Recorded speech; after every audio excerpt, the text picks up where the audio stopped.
ዛሬ ዮሐንስ ወንጌል 4 ላይ ያለውን ማነበው።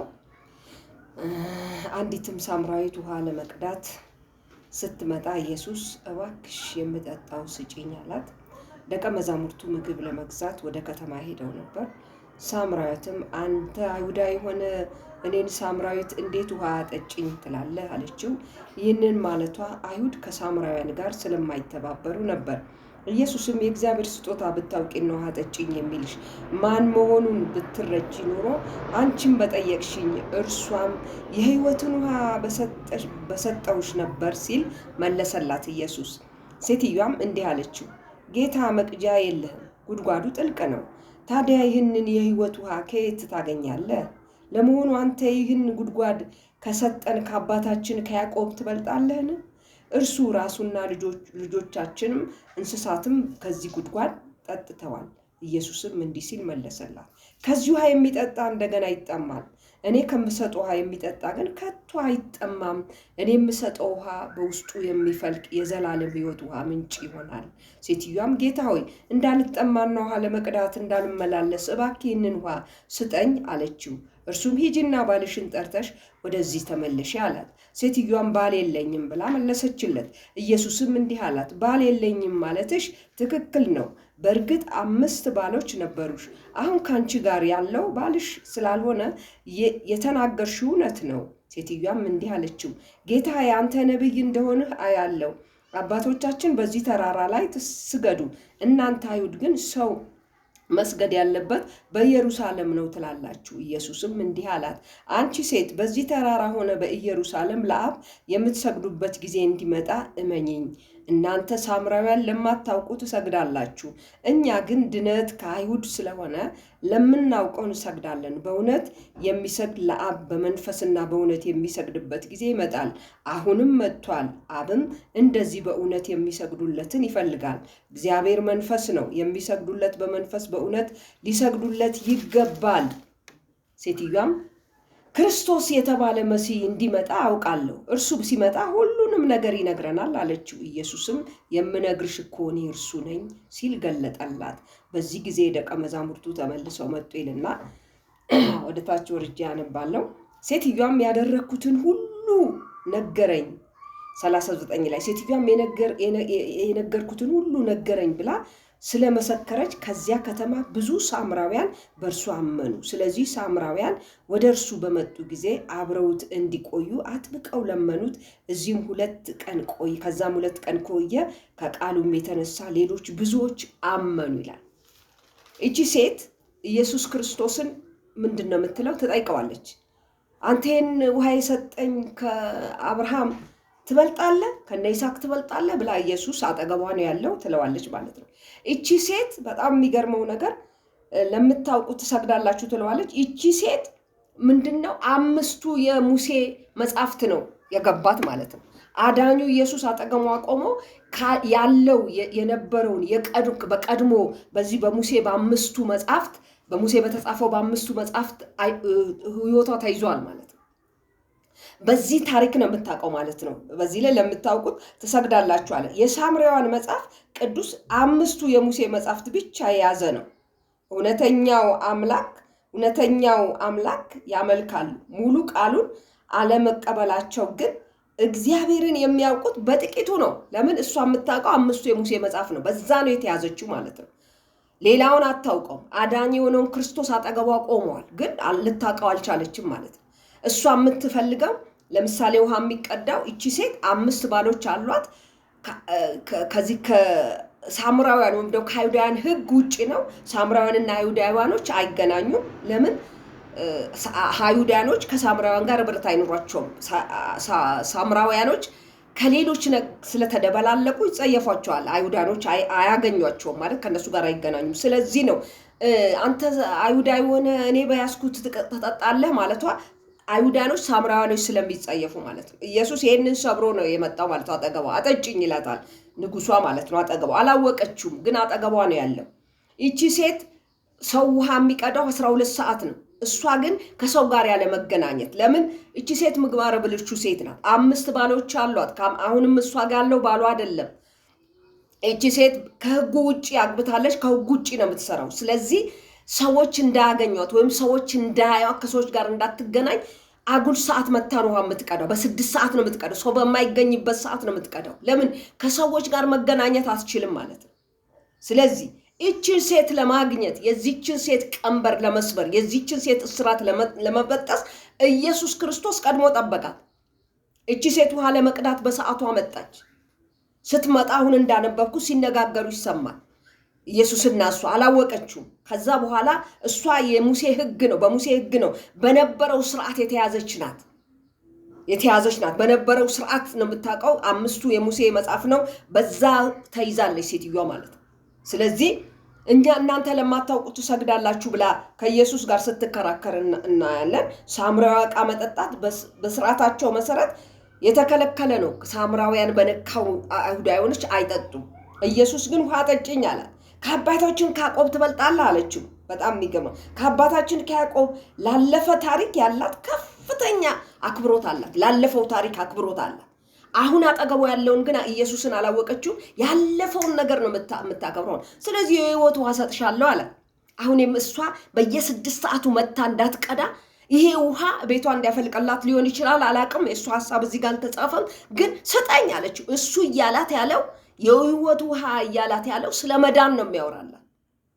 ስለ መዳን ነው የሚያወራ። ከዚህ ካለባት ቀንበር ካለባት እስራት እንድትፈታ ነው ኢየሱስ ይነግራት።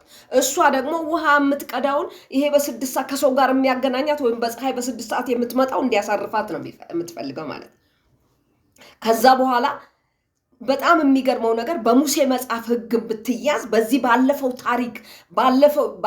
ታሪክ ብትያዝም እንኳን አንድ ነገር ግን የማትዘነጋው ነገር አለ። መሲህ ሲመጣ ኢየሱስ ሲመጣ ሁሉን ይነግረናል። ስለ ክርስቶስ ኢየሱስ መምጣት ኢየሱስ ሲመጣ ሁሉ እንደሚነግራት ይሄ ነገር ትጠብቀዋለች ወይም ትረዳዋለች። እሱ እኔ ነኝ ብሎ ገለጠላት ማለት። ኢየሱስ ክርስቶስን ስታይ እቺ ሴት እኮ ከሰው ጋር መገናኘት አታውቅም። ባለፈ ስርዓት የተያዘች ናት። 5ቱ የሙሴ መጽሐፍት ሕግ ነው የምታውቀው፣ ሌላ ነገር አታውቅም።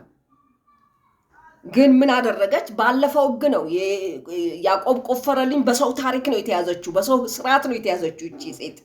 ከዛ በኋላ እኔ ነኝ ሲላት ኢየሱስን ፊት ለፊት ስታገኘው እቺ ሴት ወደ ከተማ መግባት አይደለም ከሰዎች ጋር መገናኘት የማትችል ሴት ናት። ለምን? በ6 ሰዓት በቀትር ነው የምትቀዳው።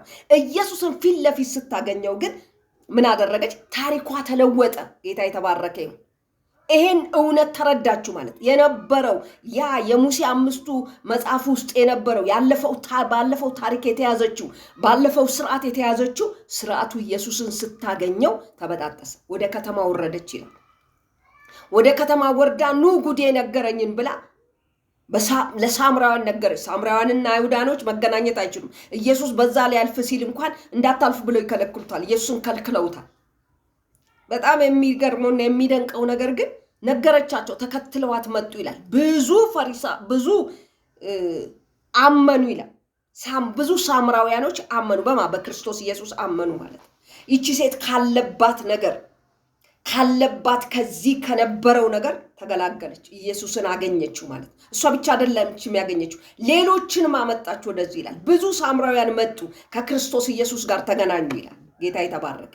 ቀንበሯ ተሰበረ፣ እስራቷ ተበጠሰ። ስለዚህ ክርስቶስ ኢየሱስ እውነት ሕይወት እሱ እንደሆነ ገባት። ይቺ ሴት ዳነች። እሷ ብቻ አይደለችም ዳነች። ወደ ከተማ ወጥታ ብዙዎችን ይዛ መጣች። ብዙዎች አመኑ ይላል። በእሱ አመኑ፣ ዳኑ። ከነበረባት ከዚህ ከታሰረችበት ሕግ ነፃ ወጣች ማለት። ጌታ የተባረከ።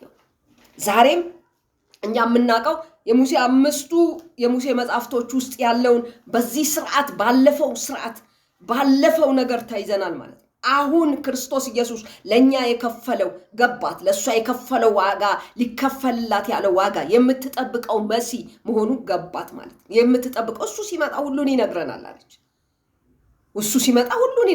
አለች። ኢየሱስ ክርስቶስ እኔ ነኝ አላት። ዛሬም ክርስቶስ ኢየሱስ መጥቷል። ለእያንዳንዳችን የምንጠብቀው ተስፋ ኢየሱስ ነው። ስሙ ኃይል አለው፣ ስሙ ጉልበት አለው፣ ስሙ አቅም አለው። ስለዚህ ወገኖቼ ይቺ ሴት ምን አለች? አመለጠች፣ ዳነች። ካለባት ነቀፌታ ካለባት ችግር ስታመልጥ እናያለን። ካለባት መከራ ነፃ ስትወጣ እናያለን። ስለዚህ ባለፈው ስርዓት ተይዛለች። ያለፈው ስርዓት ሲፈታ ኢየሱስን ስታገኘው ባለፈው ስርዓት ተይዛለች ማለት ነው። ስለዚህ ያለፈው ስርዓት ኢየሱስን ስታገኘው ተበጠሰ ማለት ነው። ከዚህ ከመከራዋ ነፃ ወጣች ማለት ነው። ስለዚህ የሚፈልቅ ውሃ ለዘላለም የማትጠማበት አገኘች ማለት ነው። የክርስቶስ ኢየሱስ መዳን ሆነላት ማለት እሷ ብቻ አይደለም፣ ሌሎችንም አመጣቻቸው። ከተማ እኮ መግባት የማትችል ሴት ናት። ግን ኢየሱስን ስታገኘው ቀንበሯ ተሰበረ።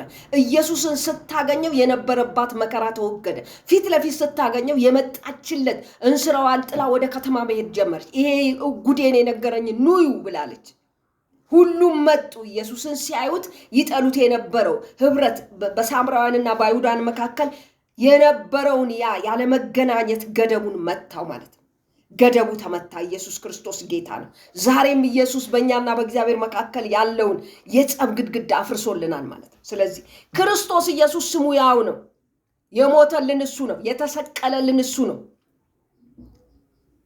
ስለዚህ መዳን የሚቻለው በክርስቶስ ኢየሱስ ብቻ ነው። ሊያድነን የሚችለው ኢየሱስ ነው። ሌሎች ነገሮች ሊያድኑን ቃል ውስጥ የለም፣ ቃል ውስጥ አልተጻፈም። ስለዚህ ያልተጻፈውን አድርገን ሰዎችን ከምናሰናክል መጽሐፉን በትክክል ማወቅ አለብን።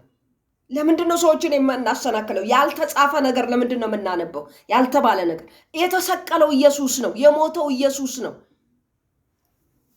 ክርስቶስ ኢየሱስ ነው ለኛ የሞተ። ሌላ መጽሐፍ ቅዱስ ውስጥ ተሰቀለ የሚል አልተጻፈም። እዚህ ጋር የሌላ ሰው ስጋ ነው የተሰቀለው ተብሎ ያልተጻፈ ነገር ማንበብ የለብንም ማለት ነው። ባለፈው ታሪክ ተይዘን ሌሎቹንም ባለፈው ታሪክ ተብትበን መያዝ የለብንም ማለት። ይህቺ ሴት ባለፈው ታሪክ ነው የተያዘችው። ያዕቆብ ከቆፈረው ጉድጓድ ትበልጣለህ ያለች ኢየሱስን ትከራከረዋለች። ይህ ይበልጣል። ባለፈው በሙሴ መጽሐፍ ሕግ ተይዛለች ማለት ነው። አሁን ሊከፈልላት ያለው አሁን ያለውን ሕግ ስርዓት አላወቀችም ማለት ነው። ግን አንድ ነገር ታውቃለች። ብልህ ሴት ናት። እቺ ሴት ምን አለች? ኢየሱስ ሲመጣ ሁሉን ይነግረናል አለች። አሁን አልገባንም፣ እሱ ሲመጣ ይነግረናል አለች። ስለዚህ ኢየሱስ ክርስቶስ በቃሉ ወደ እያንዳንዳችን መጥቷል ማለት ነው። በዚህ ቃል እውነት ነው መዳን የምንችለው። በዚህ ቃል እውነት ነው ማምለጥ የምንችለው። በዚህ ቃል እውነት ነው የምናደርግ ማለት። ስለዚህ ራሳችንም ሳንድን ሌሎችንም ባለፈው ስርዓት ተብትበን መያዝ የለብን። መመርመር አለብን። መጽሐፍቶቻችንን እንመርምር፣ የምናስተምረውን እንመርምር። መርምረን እናድርግ። ዝም ብለን በስርዓት አናድርግ። የራሳችንን ጥቅም ሰዎች ከኛ እንዳይሄዱ ማድረግ ሳይሆን እውነት የሆነውን የእግዚአብሔርን ቃል መስበክ አለብን። ሰዎች መዳን አለባቸው ከሲኦል። እናንተም አትገቡም ሌሎችም እንዳይገቡ ትከለክላላችሁ አለ እኮ ኢየሱስ። ስለዚህ ሌሎችም እንዳይገቡ እኛም ሳንገባ ሌሎችም እንዳይገቡ መከልከል የለብንም። እውነቱን መናገር አለብን። እውነቱን ማስተማር አለብን። ቃሉ በእጃችን ነው። ሌሎች ነገሮች ሊያድኑን አይችሉም። ሌሎች የምንሰብካቸው ነገሮች ሌሎች ማንም ሊያድነን አይችሉም። ቃሉ የተጻፈው ሊያድነን የሚችለው ወደ መንግስተ ሰማይ ሊያስገባን የሚችለው ክርስቶስ ብቻ ነው። የተሰቀለ ሌላ የለም። እኛ የምናውቀው የተሰቀለ ክርስቶስ ኢየሱስ ብቻ ነው። የሚያድነን ኢየሱስ ነው። ሌላ ተሰቅሎ ያዳነን የለም። መጽሐፍ ቅዱስ ውስጥ አልተጻፈም። ያልተጻፈውን አታንብቡ። እግዚአብሔር ይርዳችሁ ወደ እውነቱ፣ ህዝቡንም እናንተንም ወደ እውነት ያምጣችሁ። እግዚአብሔር ይርዳችሁ። አሜን።